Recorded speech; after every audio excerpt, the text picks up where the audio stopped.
চট্টগ্রামে সকাল থেকে চলছে বিভিন্ন কেন্দ্রে নির্বাচনী সরঞ্জাম পাঠানো। সেখানে আছেন আমাদের সহকর্মী প্রণবেশ চক্রবর্তী। আগামীকালই এই ভোট সকাল থেকে, তাই নির্বাচনের সরঞ্জামগুলো এখন পাঠানোর তোড়জোড় চলছে। পাশাপাশি আইন শৃঙ্খলা বাহিনী পুরো নগর জুড়ে তারা নিরাপত্তা ব্যবস্থা জোরদার করেছে।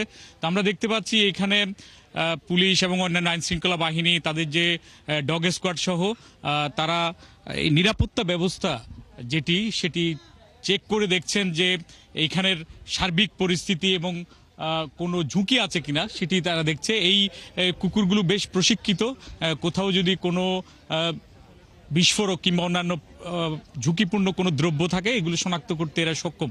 প্রিসাইডিং সহকারী, প্রিসাইডিং সহ অন্যান্য পোলিং কর্মকর্তারা তাদের সাথে আনসার থাকবে, পুলিশ থাকবে, তারা কেন্দ্রে কেন্দ্রে চলে যাচ্ছেন। এবং এগুলো চট্টগ্রামের কিন্তু অনেকগুলো চট্টগ্রাম যে 16টি এখানে সংসদীয় এলাকা, তার মধ্যে কতগুলো এলাকা আছে ঝুঁকিপূর্ণ, সাগর, পাহাড়, বিভিন্ন জায়গায় কিন্তু বৈচিত্র্য রয়েছে। সন্দ্বীপের মতো এলাকা রয়েছে, যেখানে উরিচ্চরের মতো জায়গা রয়েছে খুবই দুর্গম, সেখানে এই নির্বাচন সামগ্রী পৌঁছানো কিন্তু একটা চ্যালেঞ্জের ব্যাপার। তো প্রশাসন আগে থেকে এইসব জায়গাগুলোতে যাতে এই নির্বাচন সামগ্রী চলে যায় সে ব্যবস্থা করছেন। তাদের সাথে আইন শৃঙ্খলা বাহিনীও সহযোগিতা করছে। চট্টগ্রামের এই 16টি আসনে এবার 40,000 নির্বাচনী কর্মকর্তা দায়িত্ব পালন করছেন, সাথে 40,000 নিরাপত্তা বাহিনী, আইন শৃঙ্খলা বাহিনী এখানে নিরাপত্তার দায়িত্বে থাকবে।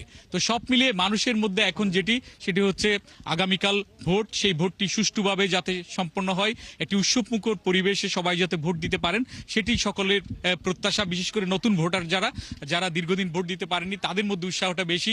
আমরা শহরের মধ্যে এর মধ্যে দেখতে পেয়েছি যে অনেকেই শহর ছেড়েছেন, অনেকেই উপজেলা গ্রামগুলোতে চলে গিয়েছেন, কারণ তারা সকাল সকাল গিয়ে ভোট কেন্দ্রে গিয়ে ভোট দিতে চান। এই কারণে শহর আজকে অনেকটাই ফাঁকা।